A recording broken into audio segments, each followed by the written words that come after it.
All right, so for this class, we are discussing mixing techniques for reverbs, how to create space, how to set a stage, using reverbs as effects, and discussing plugins versus hardware.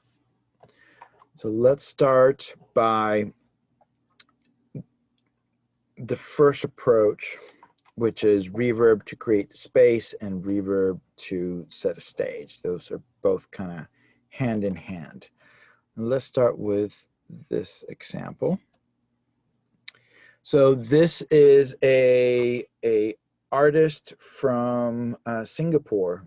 He is a world percussionist, and he was doing a hand pan album, and just was inspired, did all the hand pan parts, and then I think him and one more percussionist, they did all the percussion you're hearing here. All this was done in a studio. All the space that you're hearing here was created during the mix. So this is the actual mix, and then I'll play the exact same mix, but I muted all the time-based effects, all the delays, and all the reverbs. Give me a thumbs up if you're hearing it.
Okay. Yeah, this is going through Zoom, not Audio Movers. Audio Movers is just a plugin through Pro Tools. Oh, okay.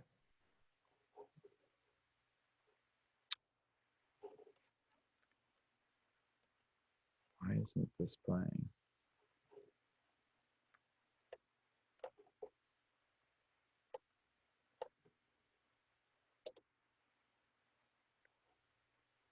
Okay, same mix, no effects.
So here in the raw mix, you're hearing just the quality of the mix, the quality of the instrumentation, and everything else.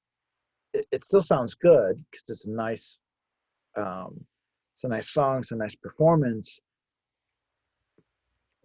but it doesn't necessarily pull you in the same way. It doesn't necessarily transport your mind into, I am now somewhere else in, let's say, to me, when I was mixing this whole album, I kind of felt like I was in some temple in Singapore, and I'm just part of this performance and music and the stage that what we were creating and everything else, and everybody's just in a nice, calm, meditative state, just enjoying the wonderful music that he did. And everything about it, we were trying to create those depths and movement to it. So here, it's everything's there.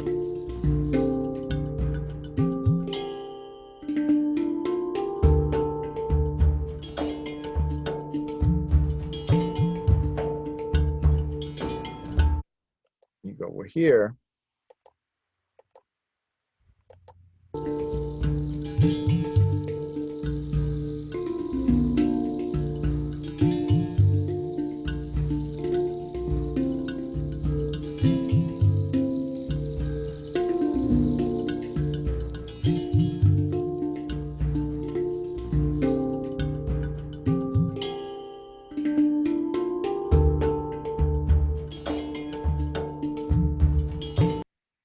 So is it subtle to a point? Yes, because this album was done to be as organic as possible. This is this is creating a stage. This is creating a performance, or adding to the performance by creating a location that puts puts you, the listener, in that place.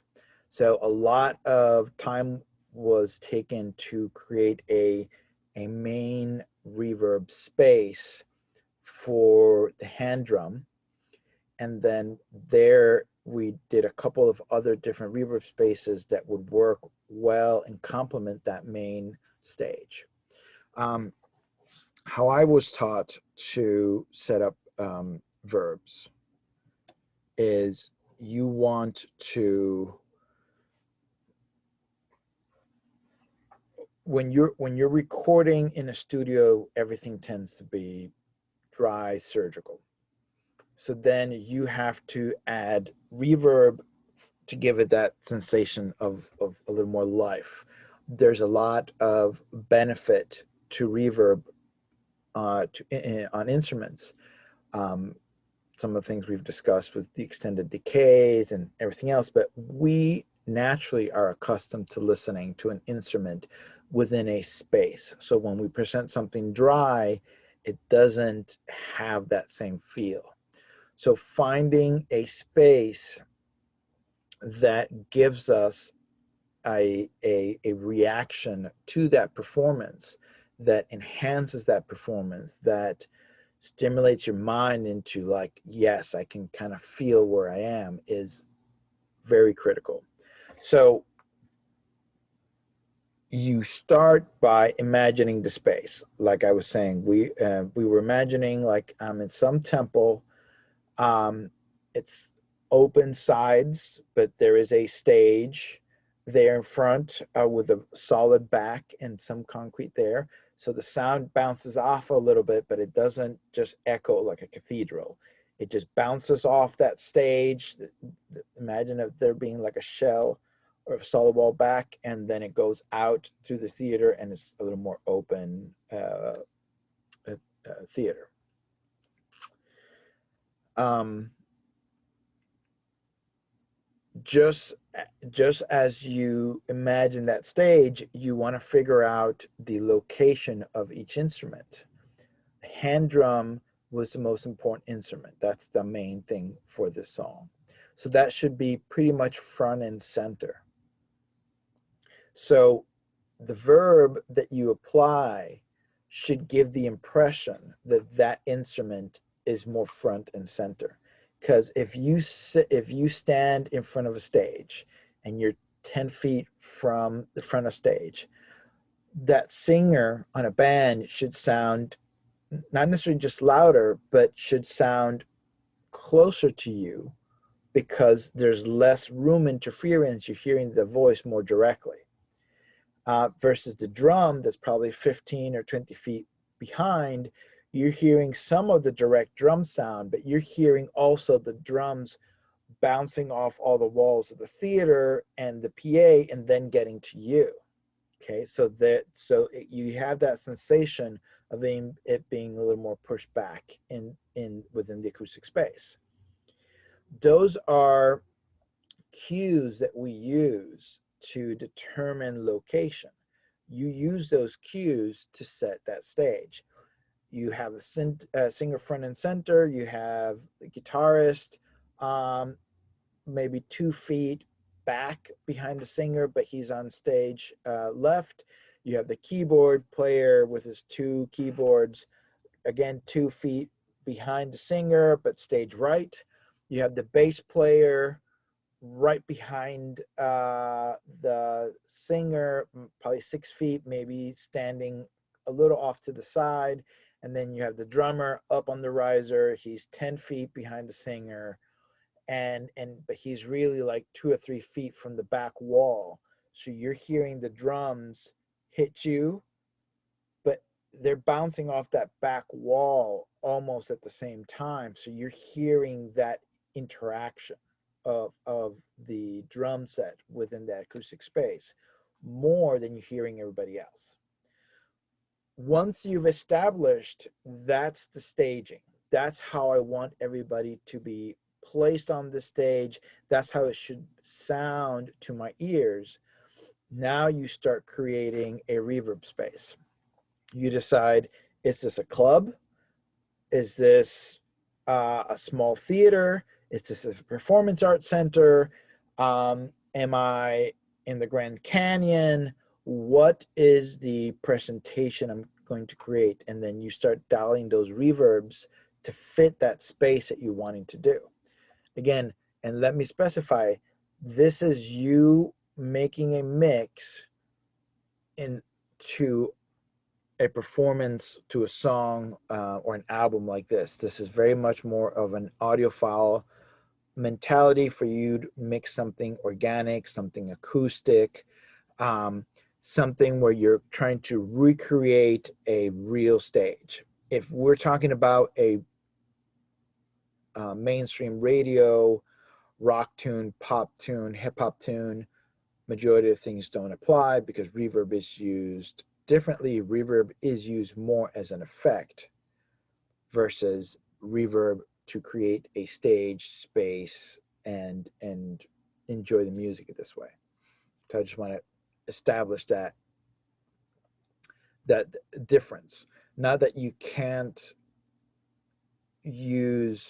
create a nice stage when you're doing a pop mix. You can and you should if it suits it, but the approach is a bit different. So now you start developing these reverbs and to create that sense of space and movement, and you start dialing things differently. I will take, for example, that Pan Drum album had 4 verbs. We had a Bricasti verb. We had a Lexicon 480 verb, and those were our 2 big verbs. Lexicon had more color to it. The Bricasti was the main verb to create the sense of space and staging. Bricasti is great for actually adding depth. And then we had the Ocean Way, not the Ocean Way. Yes, we had the Ocean Way UAD reverb plugin, which is really good at adding depth and ambience to it. So I was using that as an ambient verb. Then we had the Urcam Flux verb, which is a really good powerful verb that we were using to create a ambient verb also. Give me 1 second, let me just close the door.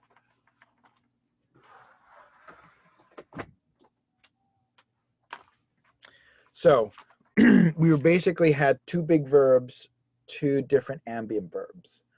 And the idea with that is, let's use these 2 ambient verbs to set the location and depth, and then the other 2 big verbs to kind of color and give the staging. Let me now get into an actual mix and explain this a little bit better. So now everybody should hear this in Audio Movers. Here is the guitar by itself.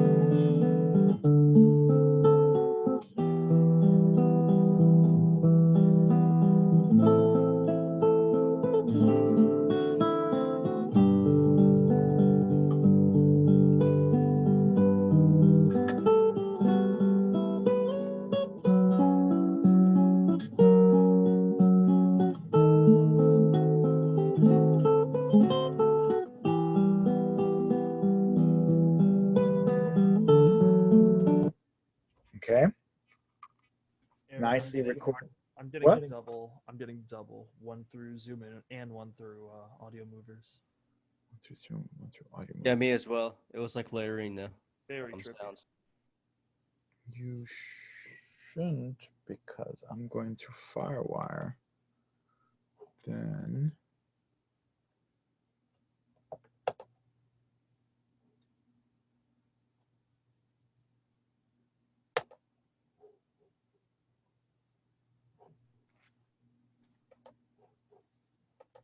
all right, I'm gonna play it again. I'm gonna mute my mic to make sure it's not the mic doing it. Here we go.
All right, so you have a nicely recorded guitar there.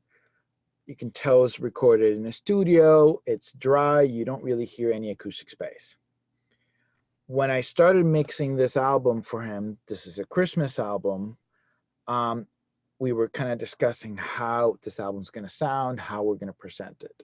My pitch to him was, I want this to sound like if you are at a old Catholic cathedral, medium-sized cathedral, and you're just doing a Christmas mass, and you're front stage there next to the pulpit, and you're just performing, and you hear your guitar just kind of fill up the cathedral. And I want that just kind of big verb to just kind of wash around you and feel in this big space. Okay. And then when we start bringing other instruments and stuff, then we'll adjust that so it all sounds like it's in that big space. Okay. So he loved that idea. So then I did this. Let me put everything in, and then I'll break it down.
Isabel, you weren't hearing it?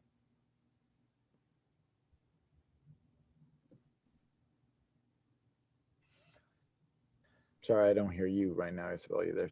Jared, you were hearing it? Yeah, I heard everything. Okay. Did anybody else have issues? I fixed my microphone. Yeah, I wasn't able to hear it. The Pro Tools? Okay. Andrew, were you going to say something? Oh, I don't know why I'm unmuted. Yeah. So did everybody else hear it though? Yep. So on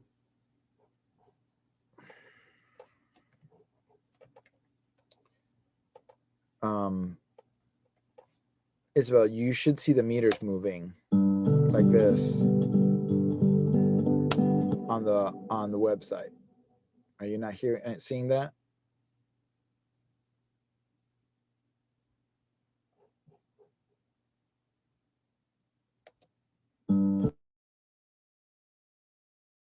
Yeah, I saw it now. We always say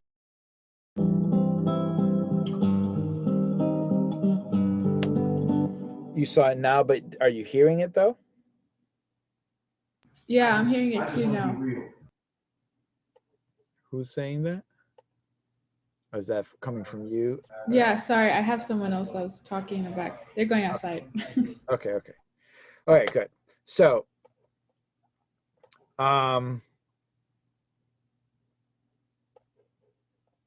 everybody does everybody can get that sensation of I'm in a big type of church cathedral sound from that?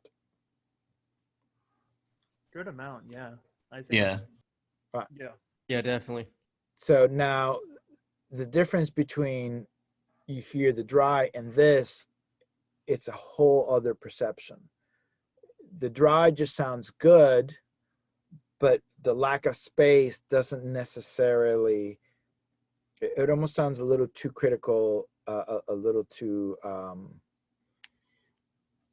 what's the word I'm looking for? Clinical. Yeah, it just, it's there, you can hear everything, but it doesn't necessarily pull you in. You get the right space, and now you're kind of transported into something else.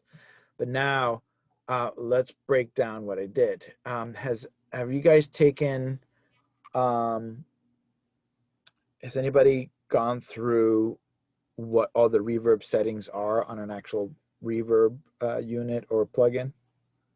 Explained part by part? Nope. No?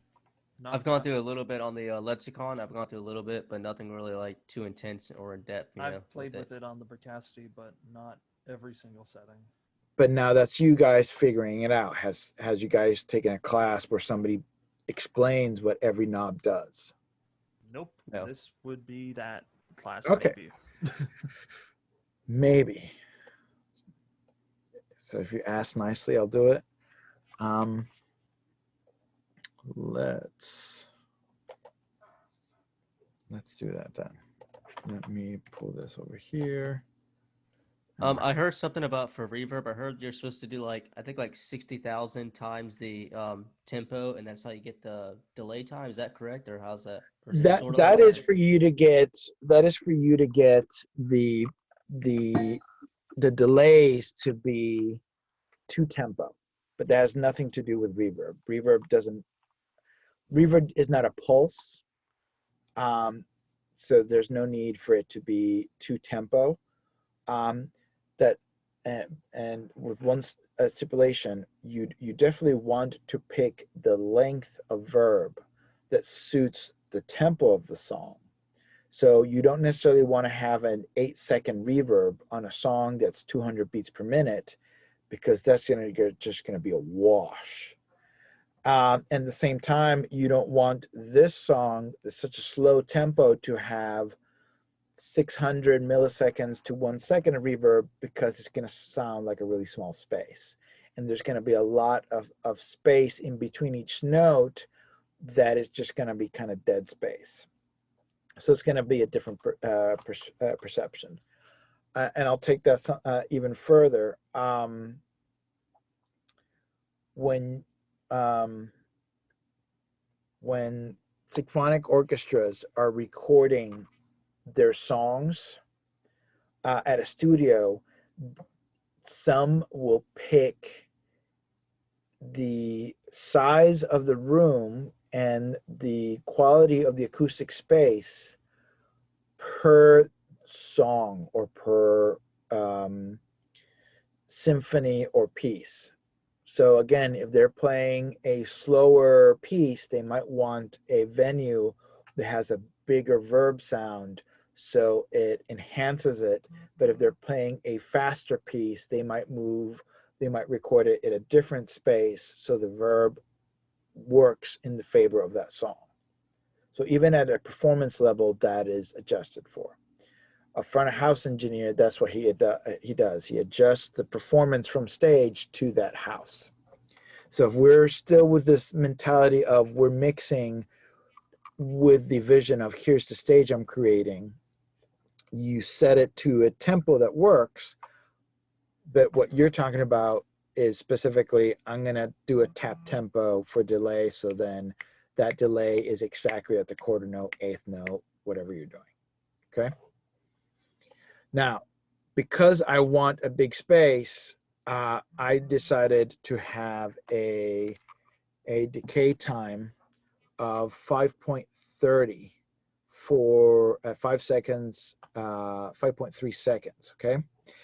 So here's your basic settings over here. You have your time, your size, your pre-delay, and these four here dictate the color and the tonal balance of the verb. And then you have diffusion, which is a characteristic of the space that you're at. Okay. You have character and ensemble here, which have to do with the early reflection. So 3 things to keep in mind with verb. The 3 main settings you deal with: early reflections, pre-delay, and reverb decay. Are you guys familiar with all 3? Sort of. Can you name all of them again? I, for some reason, blank. Early reflection, pre-delay, and reverb decay. I'm only familiar with reverb decay personally. Okay. So Yeah, I don't know what early reflections are. I know about pre-delay and the other one, but I don't really know what early reflections are. all right, then let me pull up this plugin, because this dials up everything here. So this is a plugin clone of the TC System 6000, TC Electronic System 6000. It's a great freaking plugin. Both these plugins are from Relab, and I highly recommend them.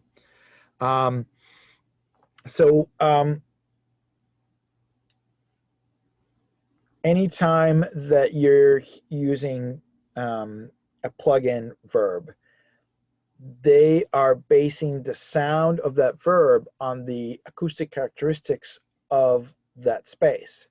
For example, if you're in a bathroom all tile, it's going to sound bright with a lot of high frequency decay because they're solid polished surfaces that don't absorb the high frequencies. So the high frequencies are bouncing back and forth constantly, as well as the mid and the low frequencies, right? But there's a difference if from there you go to a bedroom and there's curtains covering one side, you have a closet that's an open closet, and then you talk or you sing, and your voice, the top end gets absorbed by the curtain and by the open closet, by the clothes in there. So there's barely any high frequency decay. By comparison, there might be some mid to low decay because the curtain is too thin to really absorb, excuse me.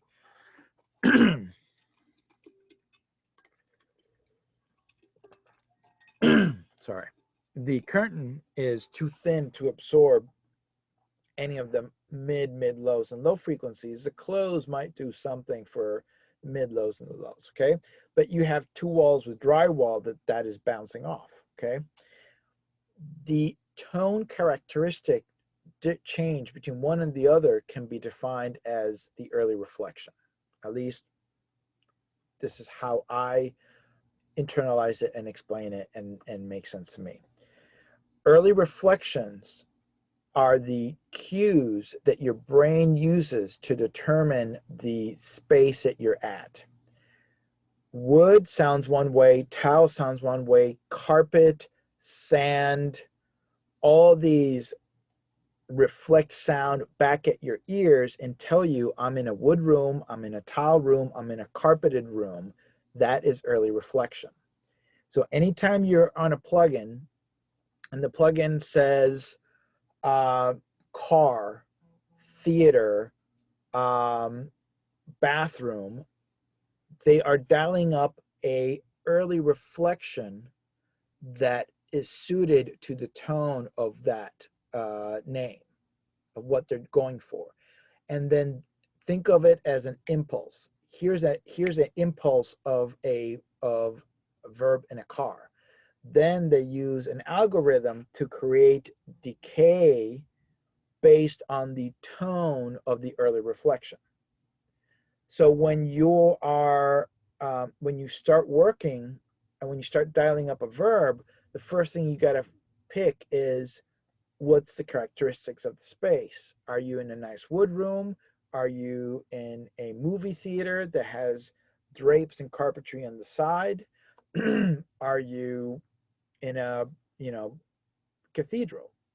All have a different early reflection tone. I picked something that suits the tone of a cathedral. Then you have the pre-delay.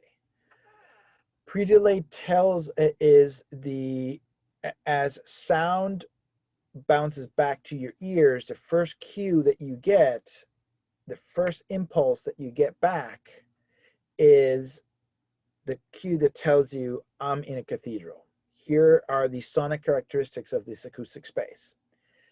Then you're going to get a wave, the first wave of reflections, because a reverb is multiple delays of your voice bouncing around and eventually coming back to your ears. The time it takes for your voice to be projected, bounce through all those walls and surfaces, and that first wave come back at you, and it sounds like actual reverb, not a slap or a defined delay, but actually reverb, multiple echoes at the same time. That is called the pre-delay. The pre-delay helps you dictate the distance from surfaces. So for example, if I was, normally I do this in classroom, if I am 2 feet from you, you will hear my voice dry. And let's say I'm in a cathedral. You're going to hear my voice dry, and then a good amount of time after, you're going to hear my voice project through the walls behind you and around you, and then you're going to hear the reverberation of my voice. But if I am now here 10, 15 feet away from you, and you hear my voice is going to get to you, and the reverb, that first wave of reverb, is going to get to you a lot quicker. So my voice is now going to sound dry for a split second, and then it's going to blend with the acoustics of the space. That is the pre-delay. So if I want the sensation of this guitar sounding 5 feet from you, but still in a cathedral, I need to set a pre-delay accordingly. If now I bring a bongo player and I put that bongo player 10 feet behind the guitarist, the time that bongo gets to me and the pre-delay from the room, because it's so far away, it's going to be a lot shorter than the guitar that's 2 feet away from me. So you set a different pre-delay for instruments that you want to sound further back. Then you have the reverb decay. And in the reverb decay, you can manipulate several things. One, the time that it takes, okay? You can, the size can also fall under that, on those parameters, somewhere between early reflection and reverb decay. The size is important because the size helps you dictate how much the low end develops. Does anybody know what helps you associate psychoacoustically the difference between, let's say I'm in a bathroom that is 4 feet by 6 feet, or I'm in a bathroom like in the second floor in Valencia that is like a 15 by 15 bathroom. They're both bathrooms, they're same concrete floor, tile walls, all that side, everything else. But what's the difference between the small bathroom that you probably have in your house, in your apartment, to the big bathroom in Valencia? It's your low end. Bass frequencies cannot develop the same way in a small bathroom because the wavelengths is so big that it doesn't have enough time to develop fully before it bounces back at you. In the big bathroom in Valencia, the low end of your voice is going to have more verb because the low end has enough time to develop the wavelengths and bounce back at you. So as you're increasing size, you're expanding on the ability of that low frequency to develop and give you a cue of depth of space, because a 500 hertz wavelength is a lot shorter than a 50 hertz wavelength. So if you hear back a 50 hertz wavelength within that pre-delay information, that tells you this is a big space because 50 hertz has enough space to come back at me. Our brain doesn't say 50 hertz. Our brain just says, oh, this sounds like a big space. Listen to how full that sounds. So adjusting your size gives you more low-end development. But the other part of this is, you in a treated room, let's say a movie theater or a performance arts center, they can put absorption on the walls to mitigate the high frequency decay. So there is high frequency decay. And let me actually switch let me see if I can see over here. The absorption on the walls is to increase or decrease the high frequency decay? Decrease, depending what absorption they're doing. So let's look at lexicon lexicon, this verb, and actually let me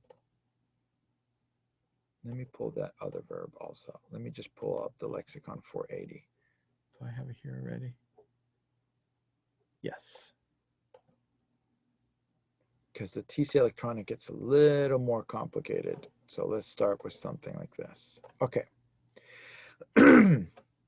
When you are in a theater and let's say they put carpet on all the walls, that is going to greatly decrease the decay of the high frequencies, but it's going to do nothing for the mid lows and the lows. So if you have a room that 100 hertz can bounce off, you're doing nothing to mitigate the depth and the decay of 100 hertz. Now, if you put carpet and then you actually put these 4 inch to 6 inch panels every so often, now that is going to start absorbing 100 hertz. So now you're reducing the decay of 100 hertz. So now it's going to sound duller in the top end and thinner because of that. So you're adjusting the high decay and the low decay. If you look over here at the lexicon, Brikowski's lexicons and most verbs follow this math. You will see, let me switch to a plate instead. You will see that you have the reverb time. Let's make this simple and let's do that. The reverb time is 1 second. That means here in this graph that you see here, this middle section, the mid-range is 1 second. Then you will see a X factor for base. This says base multiplier factor, 1.5. That means everything below the frequency you determined, in this case, base frequency for crossover is 727 hertz. Everything from 727 hertz below gets multiplied by 1.5. So if 1 second, so if the reverb time for this room is 1 second, that means everything above 727 is 1 second long. Below the 700 is 1.5 seconds long. Okay? And that is because the material and the room allow for a higher, longer decay than what the mid-range, mid-frequencies allow that room to reproduce. But let's go to the high frequencies. Let's say I put carpet on the walls, and the carpet is thick enough that everything from 4K and above gets absorbed so much that now that the multiplier factor for the high frequencies is 0.3. So everything from 700 to 4K is at 1 second. But from 4K all the way up, the decay time is 300 milliseconds, not 1 second. That is how you define the tone of the room, and you can associate the absorption materials and the tone by those decays. Okay, so you come over here and you have this plugin has a high decay, and it doesn't necessarily give you a low decay, but you have other features that dictate that. So you have a low tilt, which you can basically, you're tilting and giving a little more preference to high or low decay with it. This tilt is more of like an EQ, and then you have a brightness, which is an EQ also. Okay, you have then diffusion. Does everybody understand what diffusion is, or do you want me to get into that too? Please get into that. Okay. Think of a pool. Use my iPod since it's blue. If you drop a pebble in the middle of a pool of a fish tank, you will see the ripples of the waves hit the walls. And since this is glass, they're going to bounce right back at you as a mirror image. When you drop that pebble, it's not going to just create one singular ripple that'll bounce back and forth. It's going to create a constant motion of ripples that eventually get softer and softer depending on the magnitude of the force exerted by the pebble, depending on the weight and did I drop it or did I throw it down, right? So as the first wave of ripples hit that wall and bounce back, that's what? That's your early reflection. And then you have the multiple waves now bouncing that on that wall and hitting back. That consistent thread is now your pre-delay. And then how long it takes for those ripples to continue moving from that initial bounce, moving across the other side, bouncing back and back and back and back until the water stabilizes and gets perfectly crystal clear. That is your decay time. Diffusion now deals with how those reflections bounce back. If you have a fish tank, those walls are flat. Now, what if it's like the wall behind me?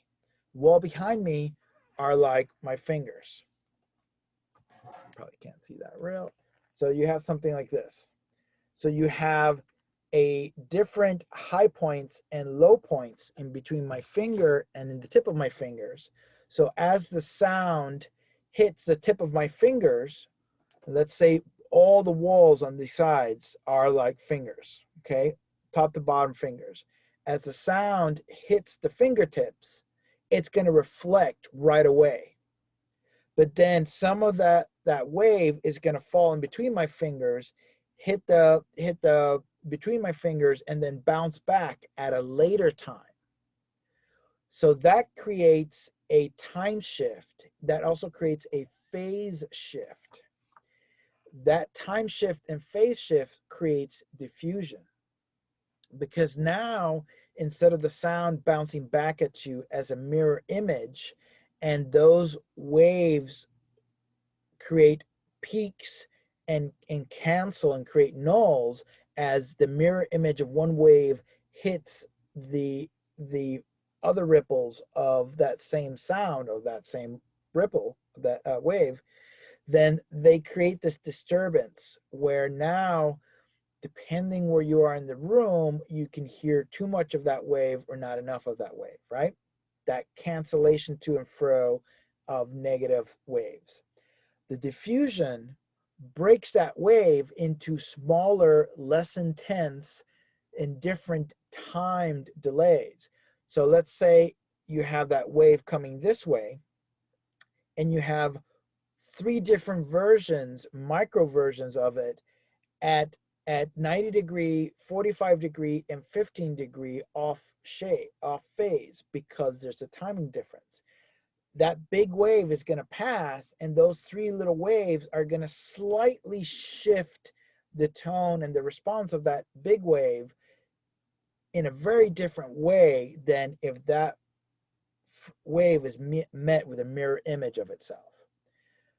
As those sounds hit that wall, it's also going to hit the corner. That corner is at a 45 degree angle, or my fingers are rounded, so it's going to now bounce on in a whole bunch of different directions. So now, instead of you seeing that mirror image eternally bouncing, now you're going to see a huge array of microwaves bouncing back. But those micro little waves are, some of them are going to hit my ear. Most of them are going to hit this wall, then bounce here, then get to my ear, or these walls will go bounce here, here, here, and then eventually get to me.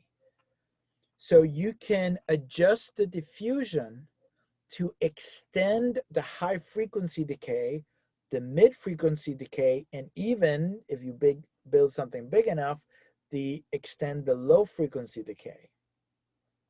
So in a room like mine, I am putting a diffuser back here to extend the high frequency decay, on the side walls, I am absorbing the sound, but then I am putting in the middle of the wall where this speaker hits, it's hitting that wall, which now makes those frequencies bounce back to this wall, and I'm extending the high frequency decay. That's a little off, sorry. Does that make sense, guys? So Yeah.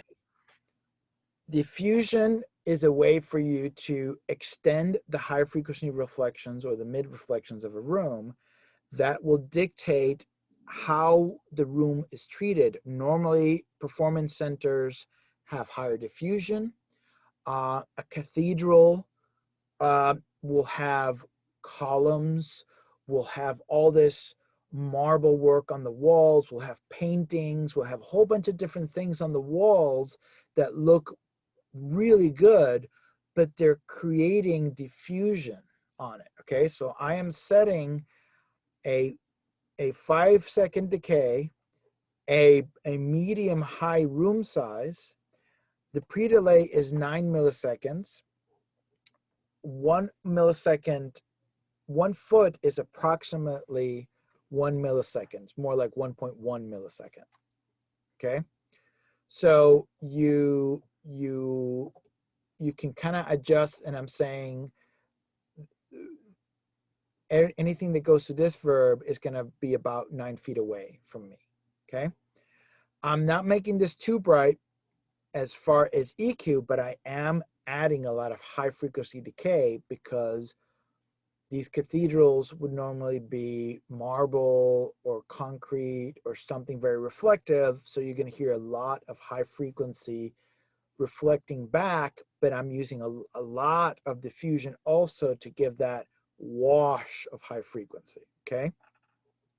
So if we now listen to the guitar with just that high frequency, let me mute the guitar for a minute, mute everything.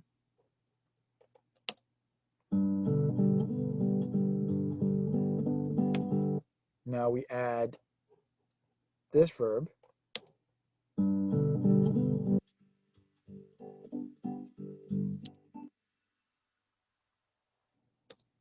Let me put it over here.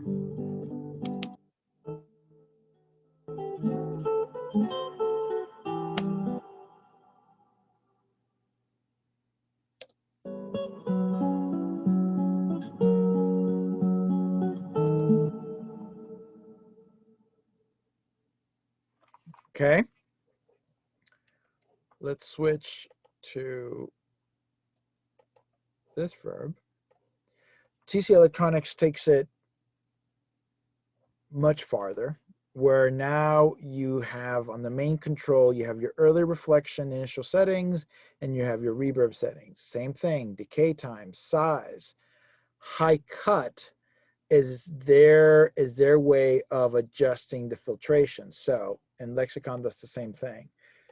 You go to filters and you go to the filter menu, and basically they're adjusting, in their case, high shelvings. And TC Electronics, they're actually putting a high cut and low cut filter on it. So you're telling it that nothing is gonna at 2.1K, you're gonna have a 12 dB per octave roll off. So probably by 10K, 15K, you're not gonna hear any reflections in the verb. They'll have the same thing on the low end.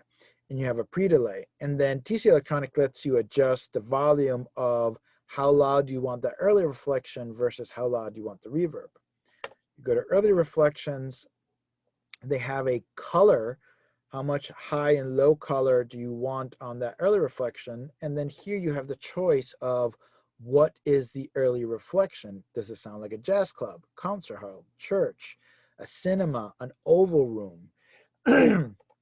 Then you can pick, is it a front reflection or is it a rear reflection? Meaning, are you hearing that reflection bounce from a front wall or a back wall? And that'll kind of dictate where you're sitting in the venue, okay? And then just variations within the early reflections.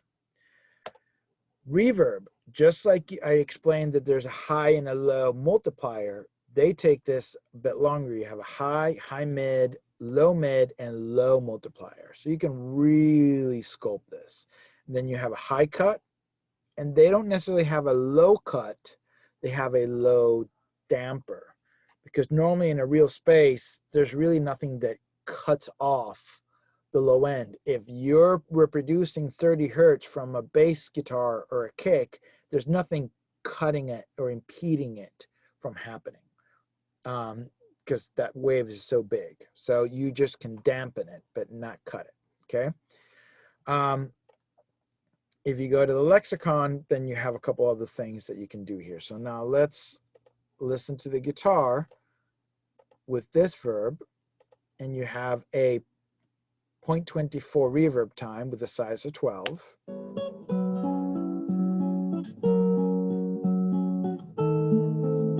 Let's raise it.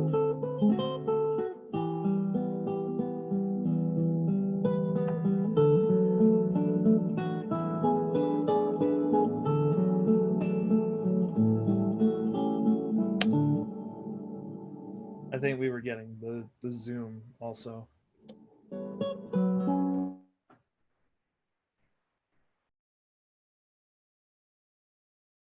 Better.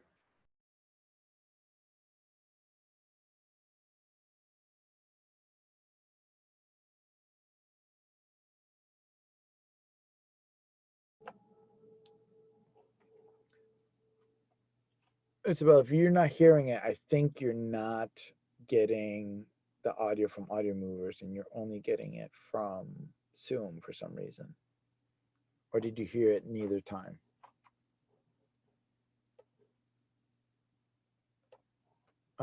So obviously this is a 13-second decay, which is way too much. But even if we were trying to do something a little more intimate, 1.5 seconds.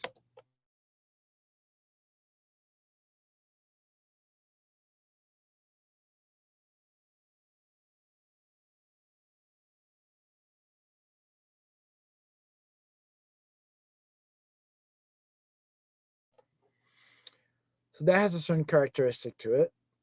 We come over here and I'll start messing around with the multiplying factors.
So as you can see, I can really change with a plugin like this. I can really change the perception of the room.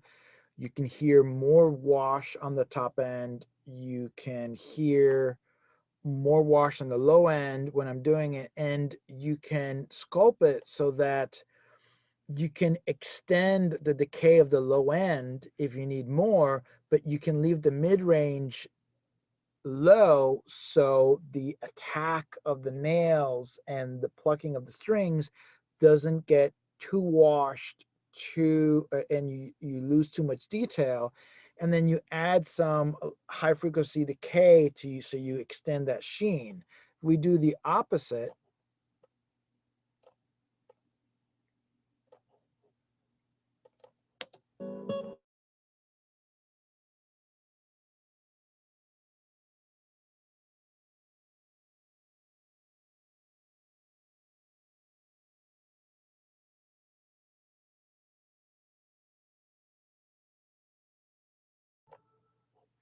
the perception is completely different.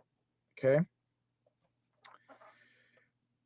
Okay, so going back to here, I've established all this character. I've established something that I like. The tone is great. Any questions on this for now, guys?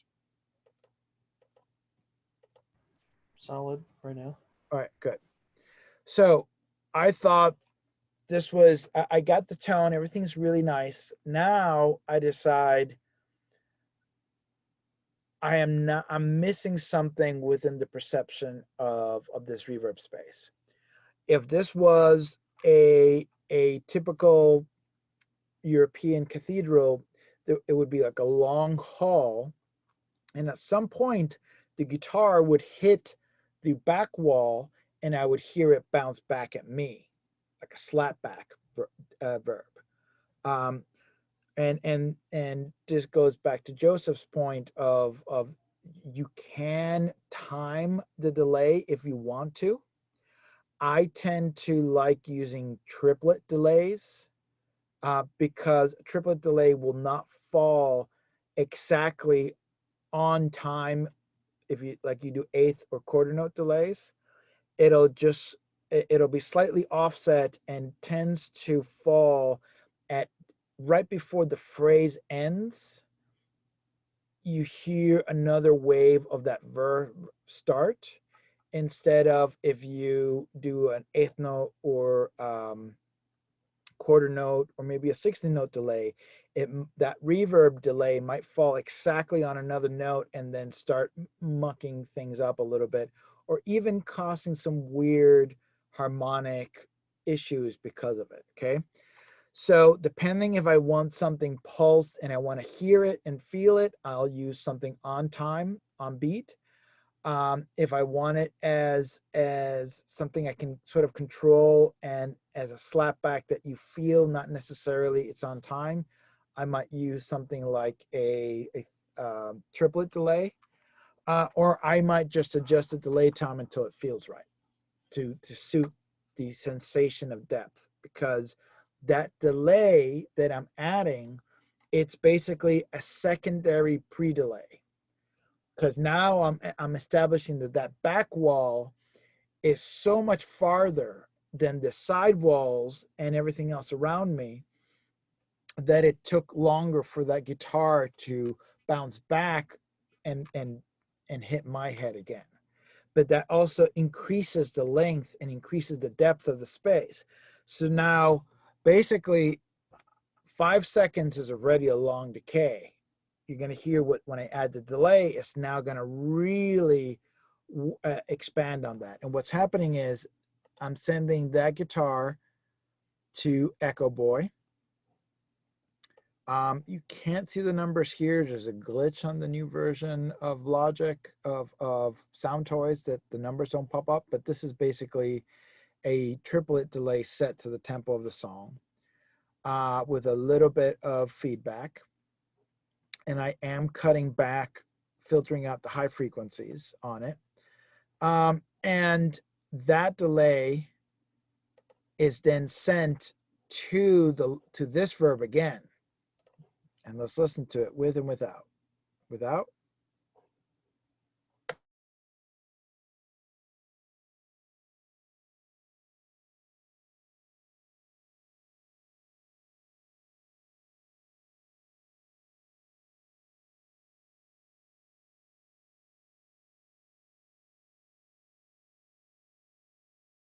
So I load the verb back to where I had it. I'll add the delay now.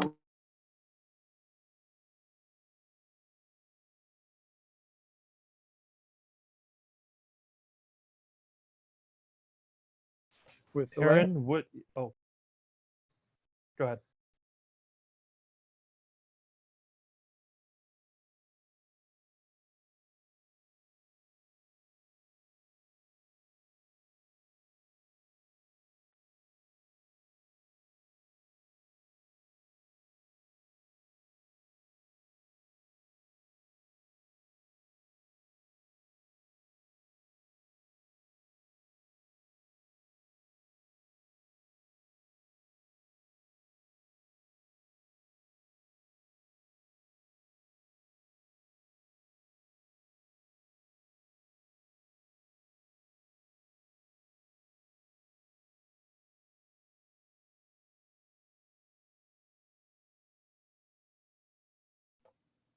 You guys hear the difference? Yeah, I definitely do. All right. And then you get that sensation of now that cathedral just sounds bigger and there's more interaction.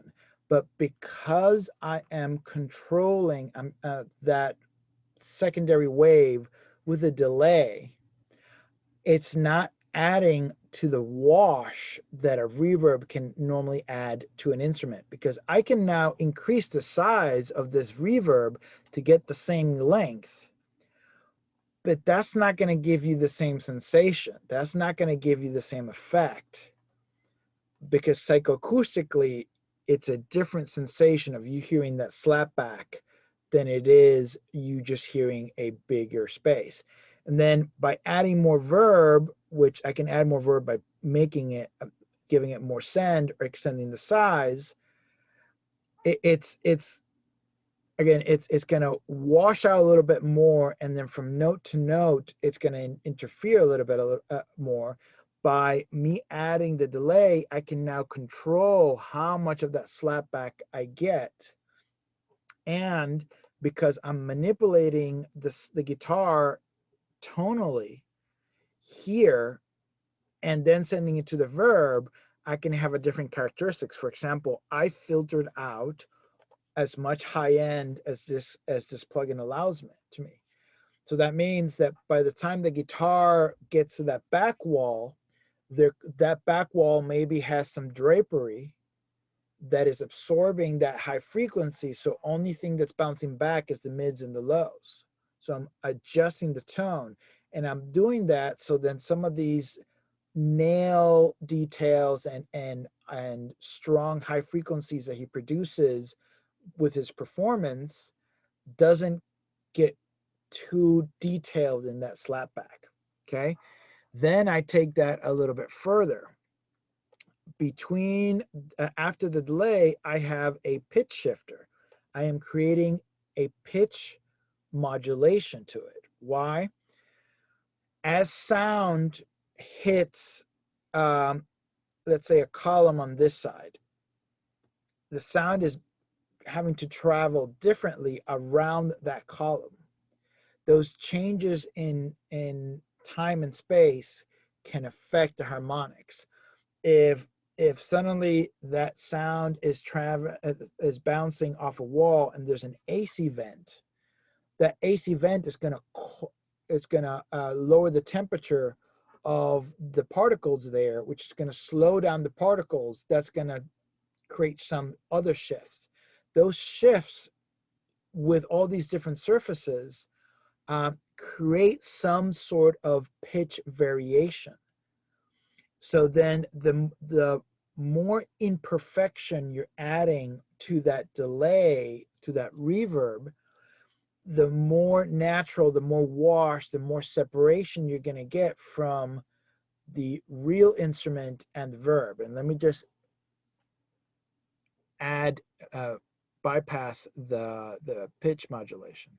So don't necessarily pay attention to the direct guitar, pay attention to that slapback and how that slapback interacts with the other verbs.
You're muted still. Do you guys hear a difference I there think I between? hear. I think I hear a difference in the finger detail. In the verb? Yes. Right. So then if you pay attention to the verb without the pitch, you're going to hear the high frequency of the guitar is mimicked in that wash, and it's going to sound kind of brighter, and almost that, again, that high frequency is going to be mirrored, and you're going to hear the guitar kind of be a little more pulled out stereo wise, but it's going to also cover and take attention away from the high frequencies of the center guitar, because this high frequency is longer and it really brings your attention toward it. As Right. soon as I add the pitch, this high frequency on the sides isn't the same. So now the center, the high frequencies from the center image from the guitar now are highlighted and are moved forward, because this isn't the exact same thing. It just slightly shifts your attention to it. So just pay attention to the high frequencies on and off. Here we go.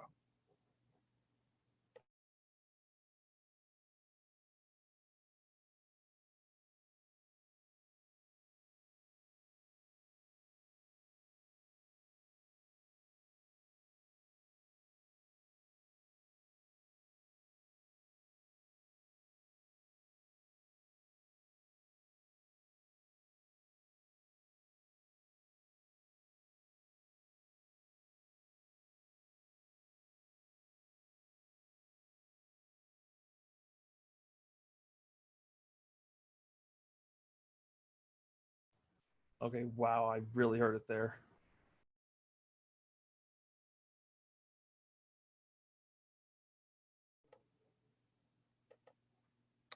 Is that a little better? So this is just another layer of what I do with this.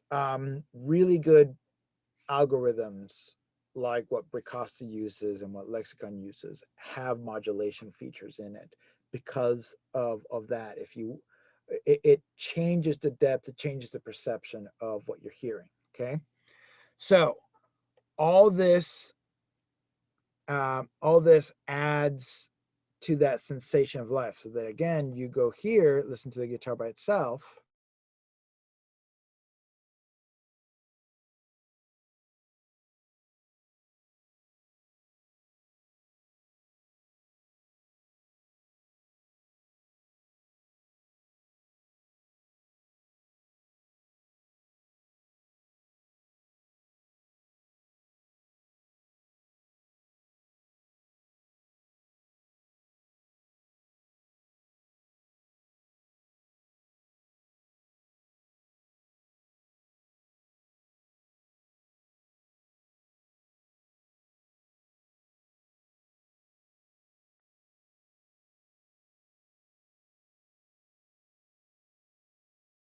Still muted.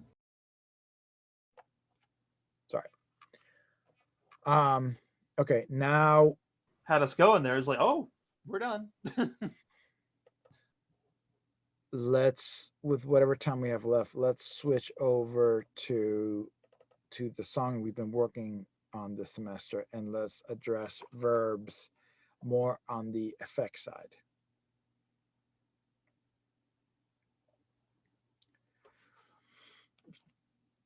And then if you guys remind me on the next class, I can play another song from that guitar album where I actually have a whole bunch of percussion instruments. And then I'm using 4 different verbs and 2 different delays to play around with the placement of everything.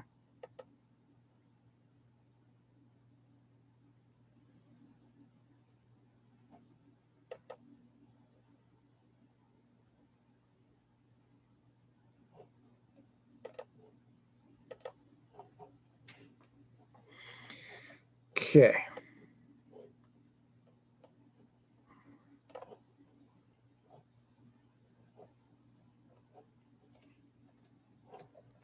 So on this song, I set up, where do I have it?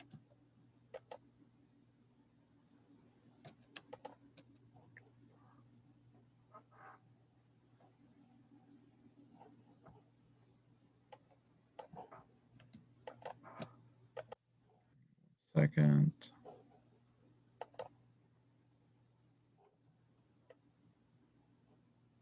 Yeah, okay.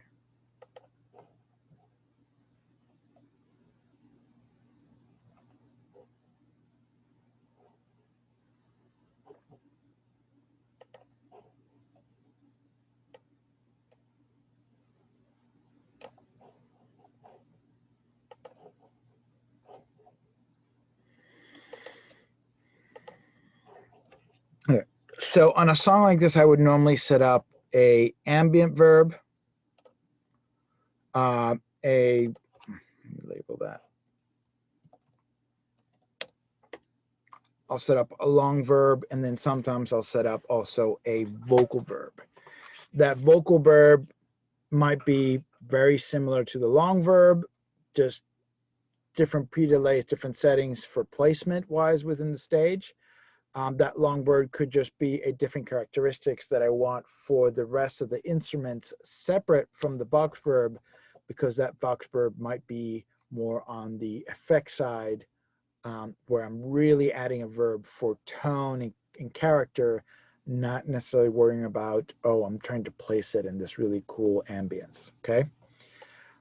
So let's listen to the voice.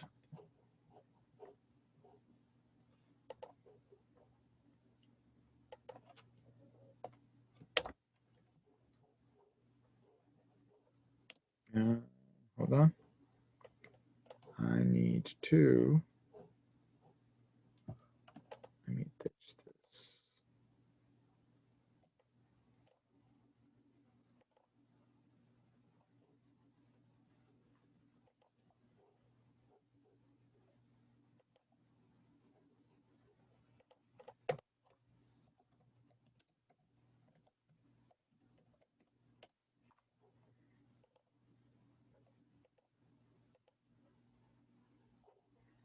Okay, here's the new link for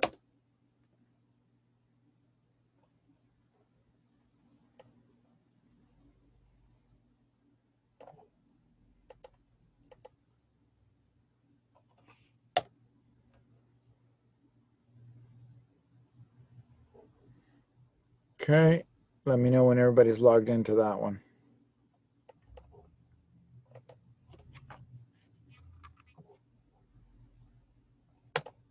Good. How did having the audio movers work for you guys? That was it Amazing, better? actually.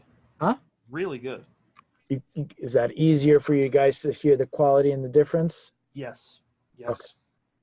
All right. So if it's that much of a difference, then I'll just keep using it, whether I do it through Valencia or I'll just pay for it myself and make sure you guys get what you need out of the class. Yeah, it was like 100% difference with the audio movers versus the stock sound, you know? From Zoom. Yeah, Okay. because Zoom just their audio is like trash. Like, you Yeah. know, you play back.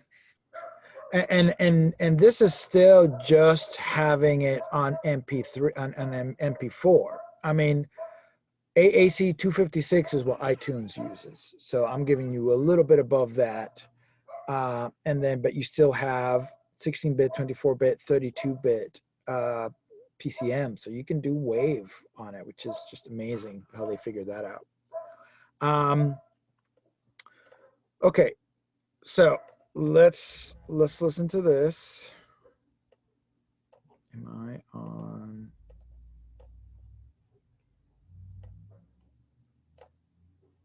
I think somebody dropped something at my door because my dog is going crazy.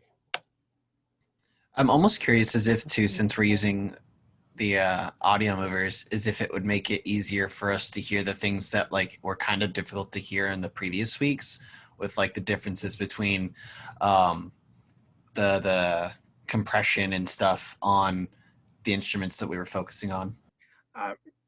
Probably. That's kind of why I decided to just let me try this for this class.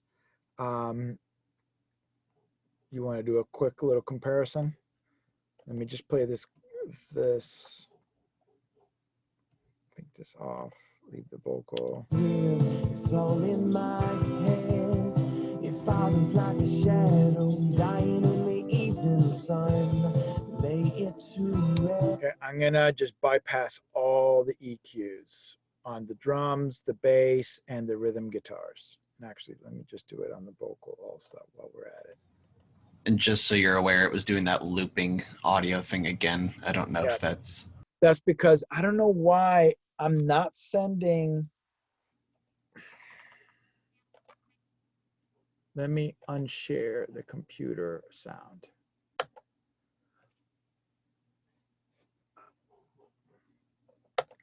Because I purposely did not have Pro Tools go through Zoom devices as an interface. Because normally you have to set it through here, through Zoom audio devices for you to hear Pro Tools. But I don't know. Let me know now. It's all in my head. It follows like a shadow dying in the evening. Are you still hearing the double? Yeah. You are? All right. Yeah, it's delayed. It's the double for me as well. All right, so it has to be the microphone. Same here. All right, so I'll mute my mic. So I'll play it one time with all the EQs, and then when it repeats, I'll bypass everything and I'll let it play one more time and turn on the EQ one more time, just to see if this really works for you guys. And then I'll mute my mic. Here we go.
How was that? Perfect. Much better? Yep, worked great. I think what I had trouble figuring out the differences at first, but then like I listened to the guitars. That's where I heard it the most. Because remember, a lot of the EQs I did was just eliminating the excess. So what you should hear is guitars. I did some enhancement. I did some additive, right? But it's all still small amounts. But because I shifted things around and moved things away from the guitars, kick away from the bass away from the kick, all the details should come up. And it's not like I am drastically changing the tone of all the elements with this EQ. That wasn't the point of this level of EQ. The point of this level of EQ was get things away from each other. So now everything is there. You don't necessarily hear a tone change. You just hear that everything comes out clearer and more precise and more defined. So I'll play it one more time. If you think about it that way, I'm not brightening things up, thickening things up. I'm just moving things away from each other so I can know here is everything in detail. Here we go. I'll switch this time. Let me just leave this here. If I do this, yes. So look at the plugin and you can see if it's bypassed on and off. Every 2 bars, I'll switch it on and off. Okay, here we go.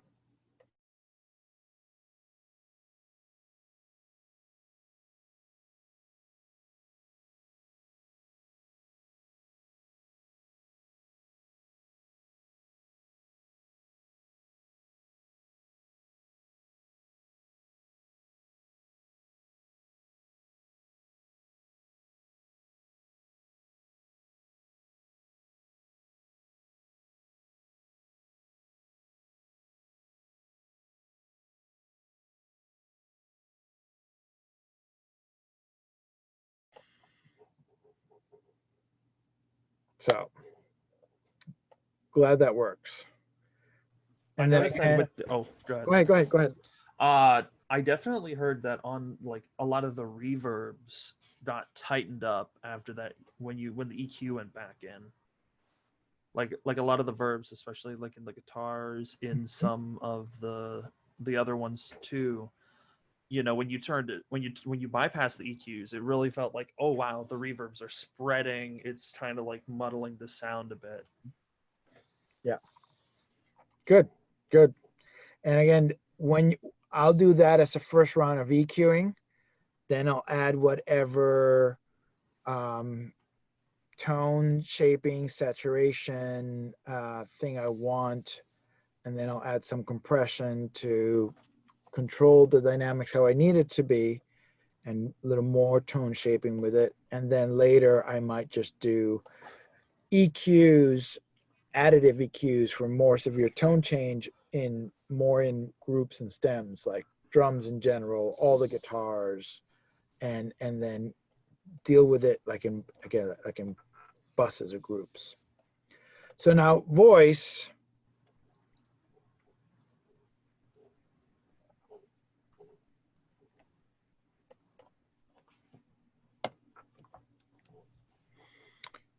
Here's the voice by itself. And I know it sounds crazy.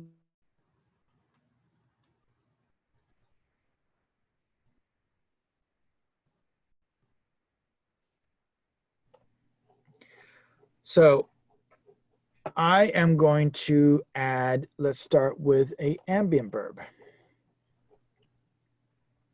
The point of me adding an ambient verb is that I'll always have an ambient verb for the same explanation of creating a stage, to create depth, whether it's a very noticeable ambient verb because I'm trying to create a location to it, or in the majority of the times for these type of more pop, heavily produced tracks, I am having an ambient verb because that verb can create depth, can create movement back for an instrument where I don't have to lower the volume, I don't have to over compress it to push it back. I can just add this depth short ambient verb to pull it back in the mix, but it still has the dynamic range that I want. Okay. So the song starts and it's just the guitar and the vocal.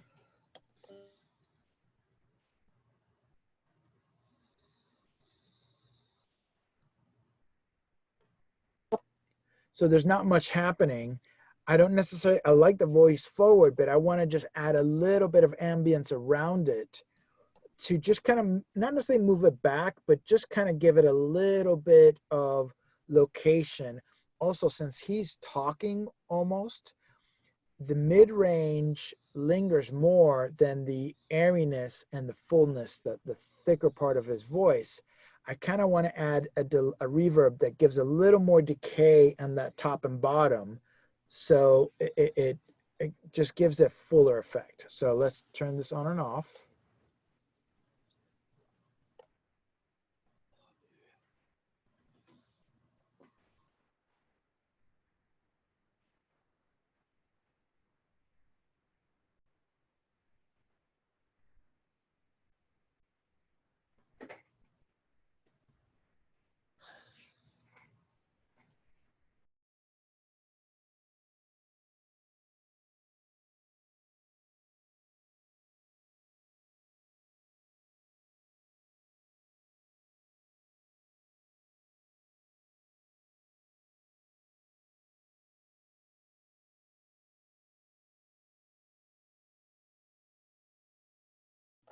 So this is a simple ambient verb, deverb, decay 376 milliseconds. There's a certain character to it.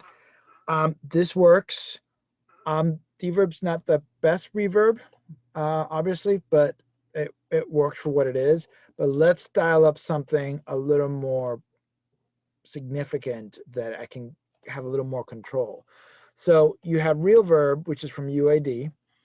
Here is where you define the characteristics of the early reflection. you have the shape of the room, and you have the material of the room. I'm having half wood, half marble, so you have some warmth and some high frequencies being mitigated and absorbed a little bit by the wood. Then you have marble, it's just gonna bounce back those high frequencies very well. Still might be a little porous, but it's still gonna be a high reflection surface for high frequencies. And then I'm kind of creating a space here where there's like a little bit of a dome with a long hall. That's kind of the idea of this. Then I have my setting for this first line that you see here. That is your early reflection. This is your pre-delay. Okay, so I'm setting the pre-delay at 2.9 milliseconds.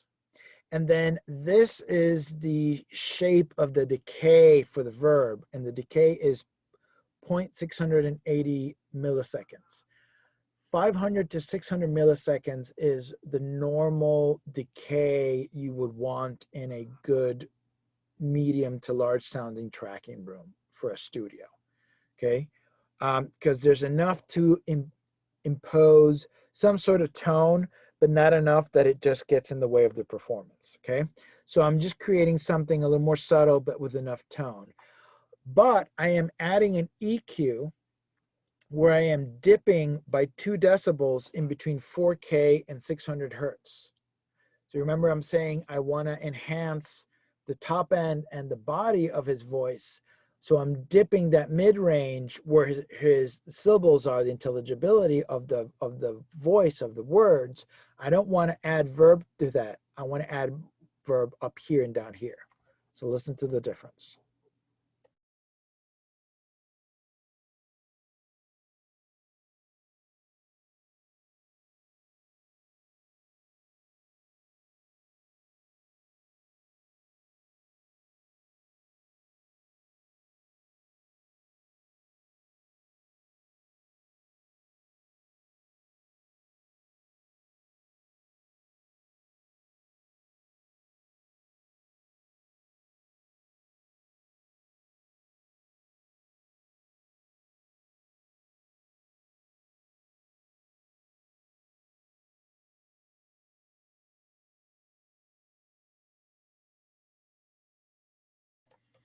Now that's a lot more subtle.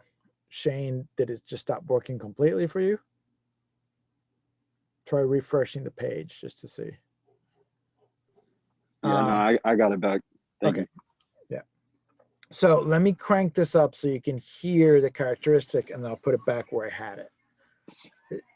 This is, like I said, this is pretty much just a little bit of space.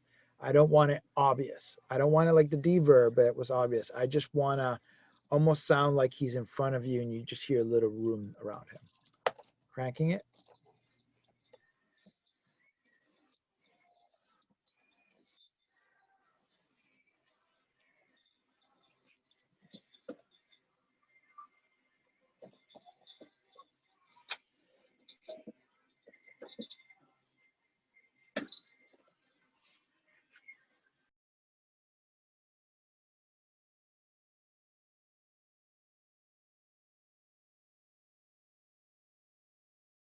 And now back to where I had it.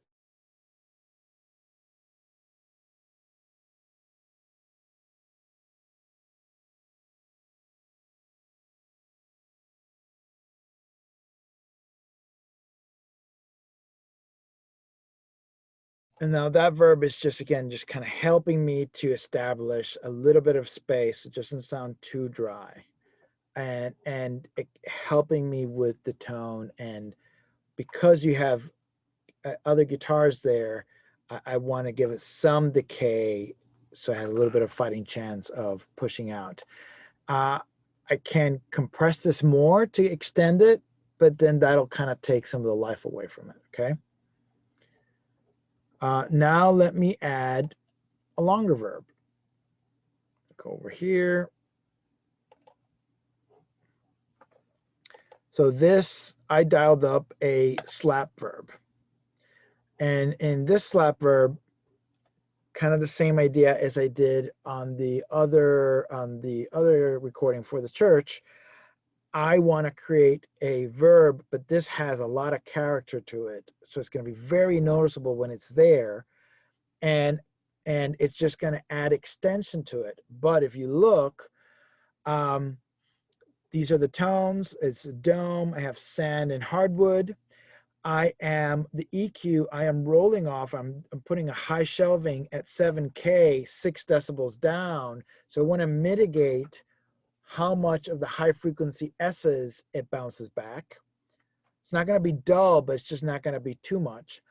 Then I have a early reflection of a pre-delay early reflection of 81 milliseconds, and then pre-delay of 300 milliseconds. So this pre-delay is going to sound like a delay verb effect. It's literally going to be like a slap back. You're not going to hear the verb really until you hear it bounce back at you. And it has a long decay of 3.8 seconds. Now I'm using this so as soon as the voice gets into the chorus and the drums comes in, I'll play it once from pre-chorus to chorus, and when the drums comes in and everything else comes in, the ambient verb is now not enough. Everything is just kind of overpowering it because of the power, energy, and the decay time of everything else. So let's listen to it.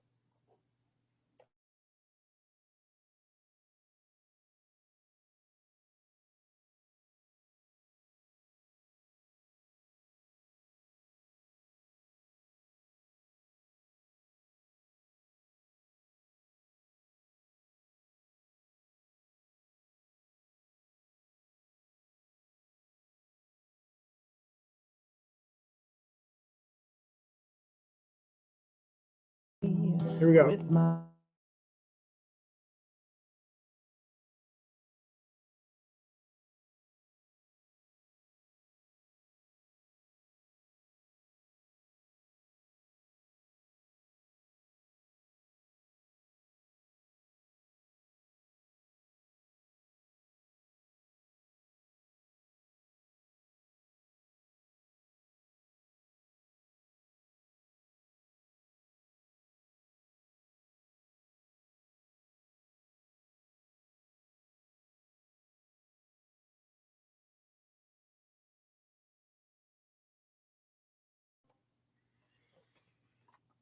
And now I'm using this verb as an effect to help give it more weight, more sustain, more decay, and kind of give it a lift of energy. Because in the same sense, with the same idea that when somebody sings out, you're projecting more dynamics and power into the room, so you'll hear the room react more to it. I'm kind of faking it with this and making it sound like he's really pushing by suddenly the curtain is lifted and you hear the energy bounce back at you. Okay. So this is now you're getting into verbs still create depth and sensation, but you're using it as effect to enhance the arrangement of it. Okay. Let's stop there because I actually have a session that I have to go to. Thanks, Aaron. Yeah, you're very welcome, guys. Glad Audio Movers is working. I'll keep using it. Just remind me that this is where we finished, so we can just keep continue this lecture here next Monday. Okay. Take care. All right, and then one more thing. For Thanksgiving Monday, I'm taking that Monday off. I'm going to take vacations with my wife, so I will post the Thursday lecture from the other class that they're ahead of you guys, and you guys can just see that. Okay. We'll talk later, guys. Take care. You too. I have Yes. a quick question real quick. Go ahead, Joseph. No, this isn't pertaining to the class. It's just something for my project. Go ahead. So yeah, I have my project pulled up right now. Do you want me to just maybe just send you the Pro Tools file, or I just didn't want to take up too much time in the class. That's why I wait to the end to tell you about it. You know. For what? I have like for my session that I did. I have like the beginning part of it done. I don't have the purge part yet and the final mix done yet. Do you want Okay. me You want me to just send you that like part or no? Because I have the bounce file as well. Do you want me to just send you that as well, or No, just wait? you talking about to hand in the final project? Well, I just wanted to show you it to see if it's good yet or not, or do you want me to just like wait till I get done and then send it to you, basically? Okay, you want to evaluate, are you doing it correctly? Or, Yes. okay. Send it to me by email because I have to leave in 5 minutes to go to get to Fat Planet. Okay. Yeah. Send it by email and I'll look at it this week and I can give you some feedback. Okay. All right. Perfect. And same thing, don't send it with the audio files. Just send me the session with the bounce. Okay. Cool? All right. Okay. All right. Yep. Take care, Joseph. Bye. All right. Take it easy. See ya.